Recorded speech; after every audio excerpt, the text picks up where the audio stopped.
Antennas versus feed line. For efficient transfer of energy from the transmitter to the feed line and from the feed line to the antenna, the various impedances need to match. When there's a mismatch of impedance, things may still work, but not as effectively. All feed lines have two conductors. The impedance is determined by the geometry of the conductors and the electrical properties of the insulation material. Insulating material has more effect on feed line loss than impedance. The purpose of the feed line is to get energy from your station to the antenna. Characteristic impedance, you have balance line. Characteristic impedance determined by the ratio of the diameter of the conductors to the distance between them. A balance line, transmission line, that can be what they call ladder line, Like that. window line like this, or maybe even twin leads. Larger distance equals higher impedance. So this line back here called window line, it's 450 ohms. It's wider spaced, and you've got a big spacer between it. It could be 600 ohms or maybe higher. It doesn't matter. Your tuner can handle a 600 ohm impedance fine. It can handle higher stuff a lot easier than lower stuff. So the window line is just almost lossless. The old TV 75 ohm. The old 75 ohm twin lead, that was almost lossless line. It was really good stuff. It just couldn't handle a lot of power, but man, a lot of amateurs back in the day used that stuff as the transmission line and the antenna. So feed line types. The basic line types are coax cable, that's the most common, and the only reason it's the most common is that with window line or ladder line, you have to be careful as you come into the house or go up against a tower. If you're running this stuff down a tower, you've got to have standoffs, you've got to rotate it, and it's not as easy to deal with. Coax cable doesn't care. It's shielded in a jacket. So it doesn't care whether it's close to the tower or not. It doesn't care if it's coming under a doorway or under a windowsill, whereas this stuff does. Okay, moisture contamination may cause failures. Most common impedance is 50 ohms. Open wire or ladder line, and there's other types out there. Each has a characteristic impedance, each has its own unique application. So for most of us, coax is the way to go. It's virtually impervious to water, especially if you got direct burial coax. The main thing is to seal the connection points itself. Coax connectors can pick up water and then get water into the coax. Because it's so small that Are you burying it straight in the ground, or are you putting it in like a protective pipe or? When I put mine underground, I put it in a conduit just so I can pull it out. It's like the gray tube stuff in case you ever got to change it. Yeah. Some of it is designed for direct burial, though. Yeah, yeah. I mean, some of it is. Yeah. And if you're going to leave it out in the weather, if you know it's going to be laying on the ground or, you know, laying across a roof, direct burial is probably a good way to go. It's just a much more robust jacket cover. Matches impedance to modern radio equipment because it's 50 ohms, and there's some loss of signal depending on the coax quality, and as frequency of the signal increases, loss increases. That's a big one. So you can buy cheap coax for 80 meters, 40 meters, even 20 meters, but as you go up in frequency, the loss begins to add up and be more significant in the line. You get to 2 meters, and you want some good quality RG8X in there. You get to 440, forget the RG8X. You want LMR 400 or RG8, something that's bigger diameter and better quality. What causes it to erode that quickly? You mean in frequency? Yes. So higher frequencies are just less tolerant of small changes in the way the coax is bent, or it could be manufactured. If you've got somebody stepped on it and crimped the coax a little bit, a UHF frequency is just not tolerant at all about that. Yeah, if you think of a UHF frequency will go through a smaller hole, through a window, okay? In your coax, the cheaper coax, the shielding might be a very coarse braid of wire that's got holes in it. So as the frequency goes up, it's going to have a tendency to interact between. So leak out between the holes? Leak out between the holes. So also the design of the connectors themselves, And the insulating material. an end connector, November, an end connector is good right up through a gigahertz. The quote UHF connectors we use, the PL259s, well, they were designated UHF connectors back in World War II because 2 meters was UHF back then. But they're not good for anything over 2 meters. Anything over 2 meters, you want to go to an end connector or a BNC connector. A BNC is a small connector, but it's good right up through microwave. Those small differences in the connector can make a difference, but it may be a cost consideration. You know, maybe one side of your system is all HF and lower band. You don't need great coax, you don't need great connectors. It's not going to make a hell of a difference, not going to make any difference. So I use the better stuff on my VHF, UHF, and on my HF, I'm using RG8X, the standard PL259s. They're cheaper, and there's no difference in the signal. So that's the way I do it. RG213 cable is great stuff. It's also very expensive. It's double the cost of standard RG8 because it's got a double shield. Well, do you need a double shield? Not on 80 meters, not on 40, not really on 20. On 440, yeah, I might go with RG213. So, it has less loss at a given frequency than RG58. And RG58 is the real thin stuff. You know, you see that a lot in mobile installations. Well, is it compromise? Is it going to make a lot of difference? Probably not, because you're only using maybe 16 feet of it. And there's a real small one. I don't remember the designation of that. Is that 174? I think it is, 174. Okay, so the characteristic of bead is determined by the ratio of the diameter of the shield to the diameter of the center conductor. Larger ratio, higher beads. So you can get 50 ohms in the small diameter RG58. The next one up, RG8X, is a little bit thicker diameter. RG8 is a little bit more than that. It's heavy, maybe full half-inch across. RG213 is about the same size as RG8, but it's got a double shield. And RG174 is that little one that Steve just handed out. And then there's 75 ohm.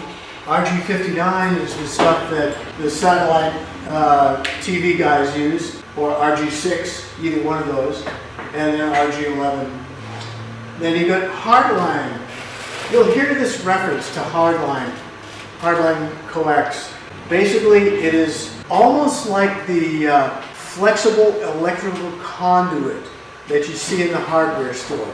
Okay, you've got to make a flex line into the main breaker box, and you've got to hide it in some kind of conduit, but you want it flexible.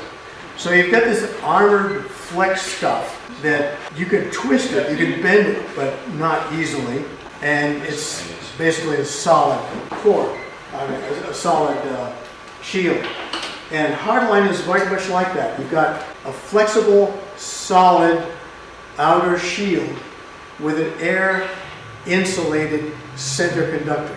They air insulated by taking a narrow piece of basically insulation and spiraling it around that center conductor to keep it away from the shield. So most of it's air, a tiny little bit of it's an insulation Spacer.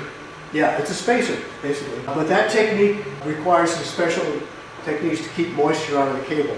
anytime you've got air inside your cable, there's a difference in air pressure from inside to outside. That air pressure difference, if you have any breaks in the cable at all, like in the connector itself it's going to suck moisture in when the pressure inside is less than the pressure outside.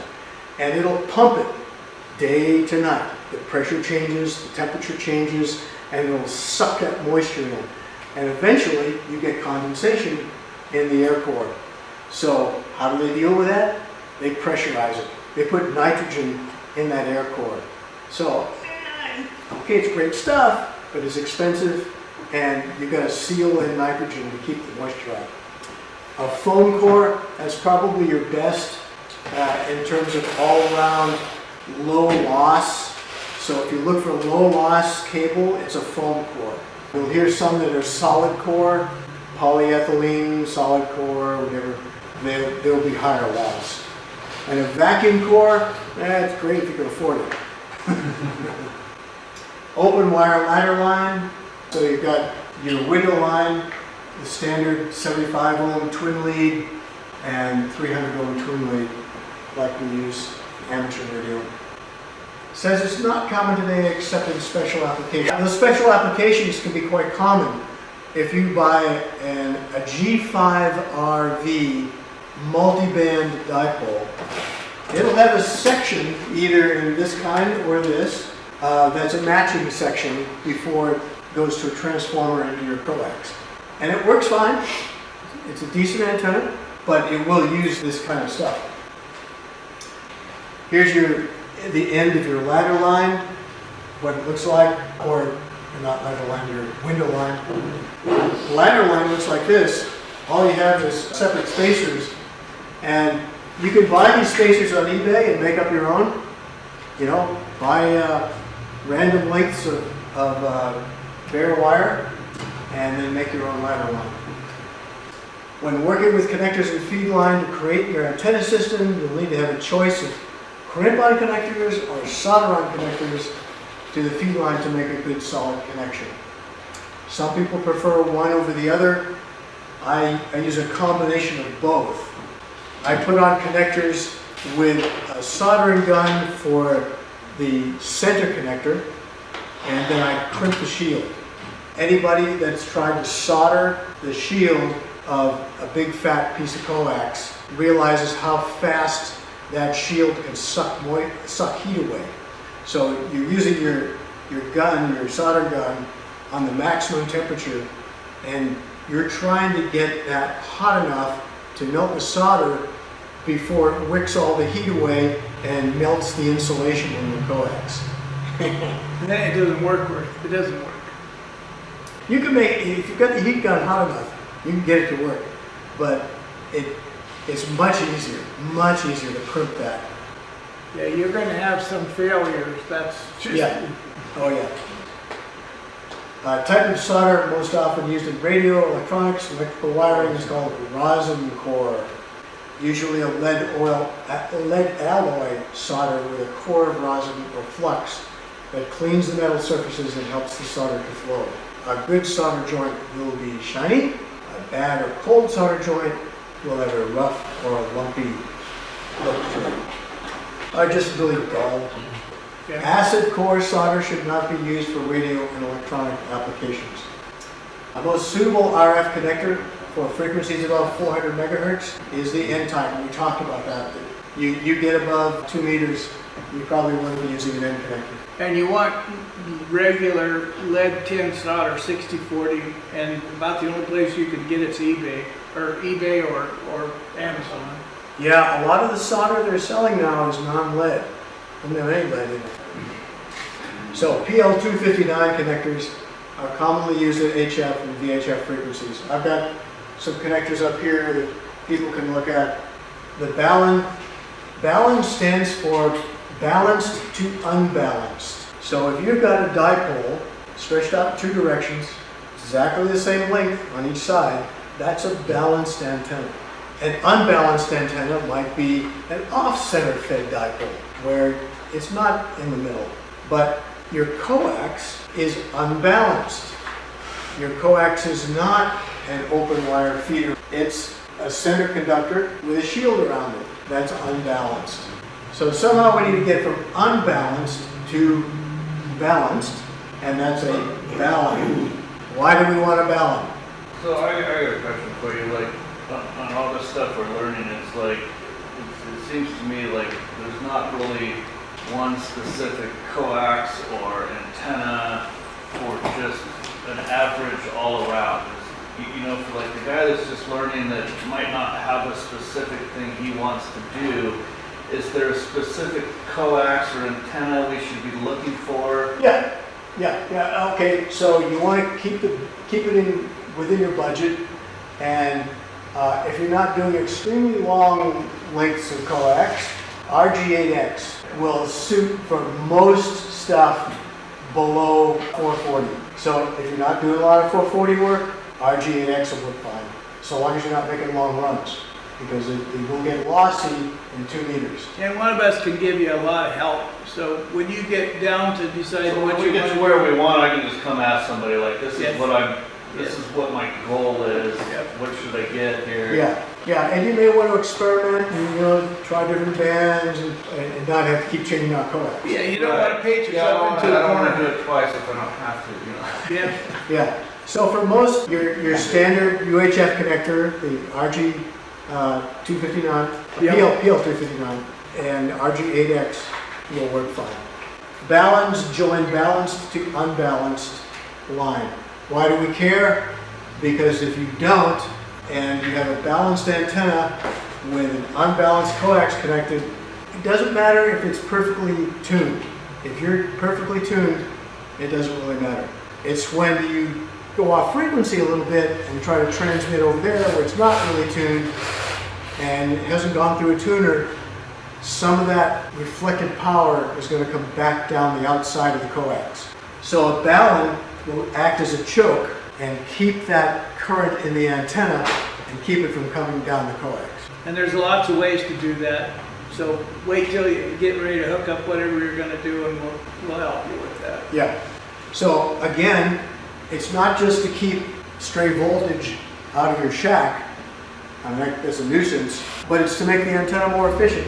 So any reflected power coming back down the coax is lost. It ain't going anywhere. It'll go to the tuner or the transmitter and it'll come back. The tuner and transmitter back, and it will dissipate like that in the line, That's heat. producing heat. And as that heat is lost. So we want to minimize the loss in the line, and using a balun helps do that. An antenna analyzer, like one of these guys, and there's various models of those. MFJ makes one. This one's made by Comet. Yeah, this is a different style. That's the best. Rig Expert. Rig Expert has the creme de la creme. It is Except the they're best. making you crane. So It's good. It is- Still? And one of the advantages of this is almost immune to outside RF. We often, run a couple $100. yeah, oh yeah. 600. So we often do checks over at the 911 center. We have a station over there, HF, VHF, UHF stations, but it's in the middle of all of that other RF that's floating around for the 911 center. They're doing dispatch constantly, and I get my meter over there trying to work and see what one of our antennas is doing, and it's going berserk because of all the RF that's floating around in the building. Steve can put his on it, not affected. So it's just a better unit, it's got better isolation. That's the one to get eventually. It But- can also measure your coax, and it will show you if you've got breaks in the center conductor. It can time distance something or other. TDR. But don't get too hung up on, oh, I need an antenna analyzer. I built my 5-band 2-element quad with nothing but an SWR meter. So you can do that. It just means that you have the awkwardness of having to turn the transmitter on, go check the SWR, and make your adjustments. Trip your and then, wire. go back and turn the transmitter on again, and check the SWR again, and you can build your SWR curve that way by keep shifting frequency a little bit at a time, check the SWR, check it again, and you build your curve. One of these, you basically set it, hit one button, and it draws the curve out for you right across the band. Saves a lot of time, that's all. But you don't need the device to build antennas. It's a great educational tool though, for you to help It understand is. what you're doing. Yeah, it is. Measuring efficiency. Used to determine if an antenna is resonant at the desired operating frequency. The antenna tuner or antenna coupler, also called a matcher or a transmatch, is used to match impedances, increases power transfer from the transmitter to the feed line. So it's matching the impedance of the entire system, not just your antenna. Everything, coax and antenna combination. And it will increase the power transfer from the transmitter because you got a match.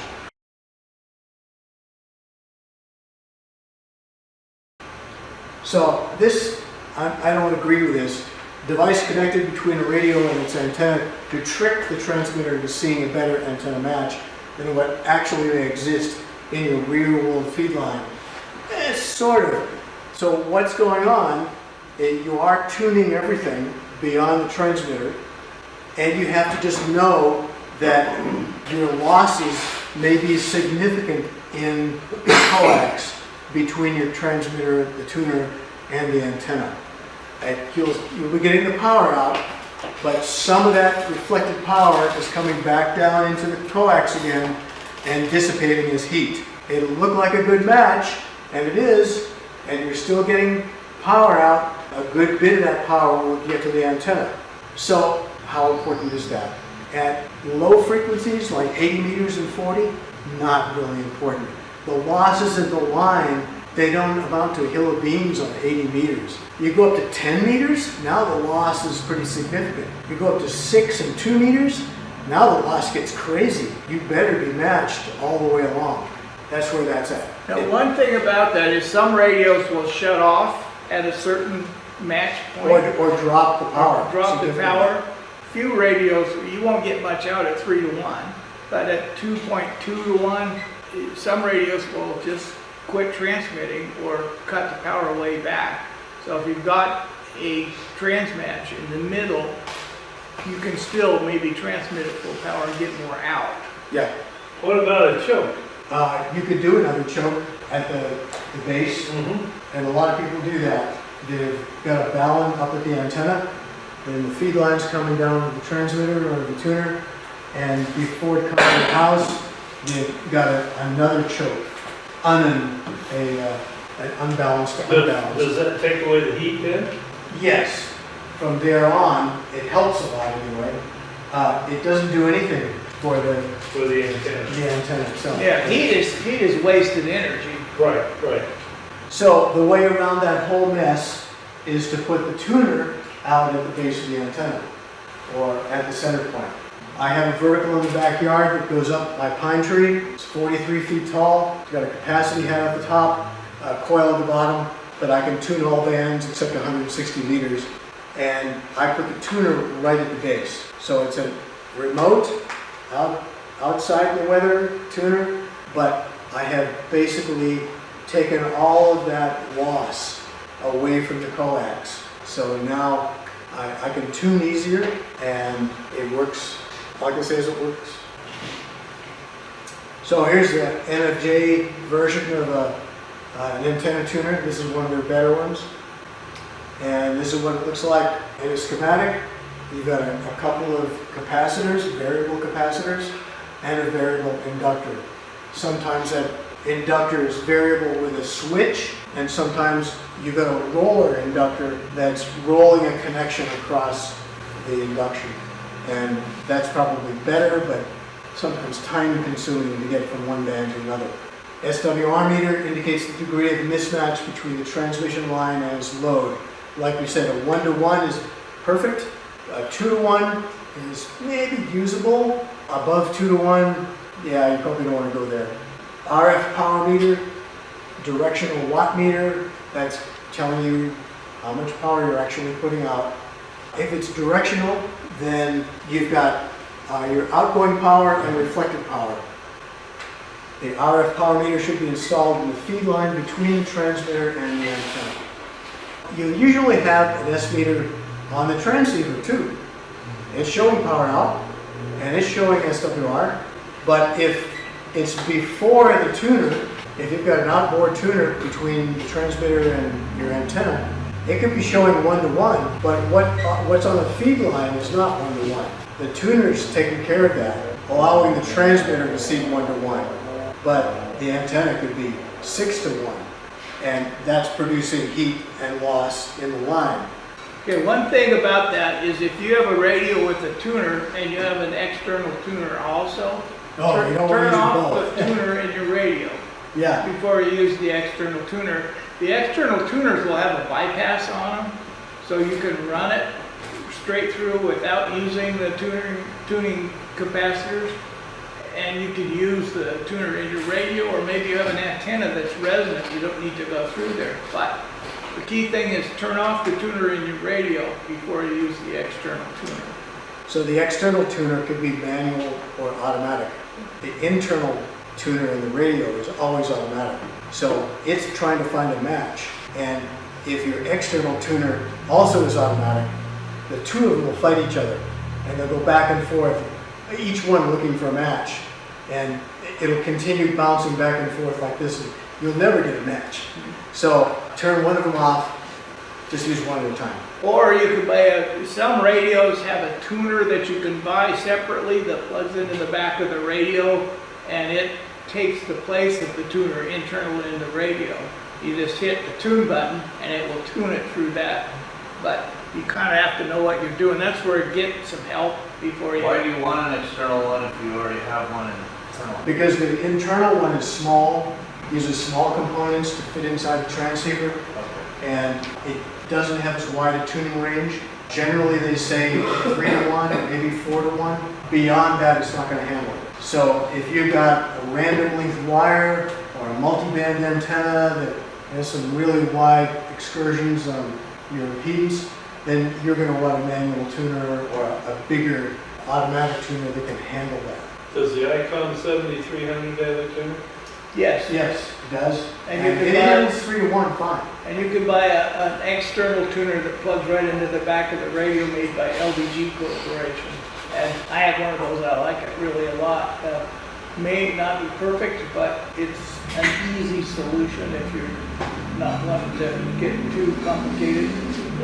Yeah, I have found through my experience, if I've got, say I've got an 80 meter antenna, it's tuned for one end of the band, up at, say, voice end, and I want to use digital down to the other end of 80 meters, man, that's going to work that tuner. You're going to really have to have a decent tuner. The little MFJ tuners, they're not going to handle it. So it takes a bigger box with bigger components that are separated more inside the box. So standing wave ratio is a measure of how well the load is matched to the transmission line. If the antenna and feed impedances are not perfectly matched, some RF energy is not radiated into space and is returned or reflected. And it means it's coming back down the coax. Something has to happen to this reflected energy. Power is lost, converted to heat, or unwanted radio energy. All right, forward reflected power and SWR. Reflected power combines with forward power to form an interference pattern that causes waves on the transmission line. Reflection can occur at the feed line to antenna connection, at a connector, or at the connection between one type of feed line and another. Or most amateur equipment is designed to work into a 50 ohm load. Nothing yellow, don't stress out. An antenna analyzer can show you all that stuff if you're having trouble. The SWR meter is inserted in the feed line and indicates the mismatch that exists at that point. So we got our antenna, we have our tuner, we have our SWR meter, and we have the transceiver. So this is telling me what's my transceiver seeing. This is saying, hey, it's 50 ohms. Tell the transceiver you're seeing 50 ohms. Over here, who knows what it is. Hopefully it's 1-to-1. You make adjustments to the antenna to minimize the reflected energy, minimum SWR. So this is where you have to do the changes in the feed line and the antenna to get the low SWR. But these working together, well, this will tell the transceiver that it's okay to throw out the power. But the true SWR is on the first The one. true SWR is over here. No, I mean, the true SWR at the receiver is through the SWR meter, not the wire. The SWR here is, yes. Well, that's why they have it hooked that way, right? Right, You want yeah. to know your control is the real, which You is the could hook meter. it up the other way and put it on the other side of your antenna tuner, and you could see what you were getting to your antenna if you wanted to. Yeah. Oh, you could? You could, So- yes. So the antenna tuner doesn't display the SWR after it's tweaked? Yeah, but manual tuner, it will show you the SWR. That's what Yeah. the right That, needle. that little needle thing was? Right. It'll show you what they are so you can adjust it in. This is an SWR meter that's just standing on its own. So the idea is that, let's say this is 50 to 1 over here, okay? You got a horrible SWR. And this is capable of tuning that. Some of them might not go that high. If this is capable of quote, tuning 50 to 1, then it's, at this point here, it's a 50 ohm load, Right. okay? And But you're this, seeing the 50 on that one. you don't see the 50 unless you've got the meters on, the needles on this. The 50 you'll see here. This will show 50. Ask, yeah. And then this will go, oh, I see 50 on this line, I'm happy. And it'll spit out full power. This will confirm, yeah, it's got SWR is 1 to 1. And it'll get over to here, and then this thing will go, yeah, well, sorry, I'm lied to you. It's really horrible over here, but I'm going to eat all the power that comes back. I'm going to dissipate that heat and take care of it. When selecting an SWR meter, consider the following: the frequency and power level at which the measurements will be made, because it's going to have limitations on what it will handle. One that's designed for CVs that you might find at a yard sale may not cover the frequency that you're going to use it on a ham radio. A perfect impedance match between an antenna and a feed line is indicated by an SWR of 1 to 1. And any SWR other than 1 to 1 is an impedance mismatch. Higher transmission line loss reduces SWR measured at the input to the line. The benefit of low SWR is reduced signal loss. That's why you want low SWR, because the standing wave ratio is power coming back. So the power I send out and I want to go out the antenna, some of it's coming back, that's my standing wave ratio. I want it all going that way. I want it 0 coming back. Although the goal is to get 100% of your radio energy radiated into space, just like everything else, it's virtually impossible. I don't know why it says virtually. It's literally impossible. What is an acceptable level of loss? Reflected power, or SWR? 1 to 1 is almost never achievable. 2 to 1 should be the max you should accept. Modern radios will start lowering transmitter output automatically at 2 to 1. 3 to 1 is when you need to do something to reduce the SWR. No. What do they call that feature in a modern radio? Self-protection.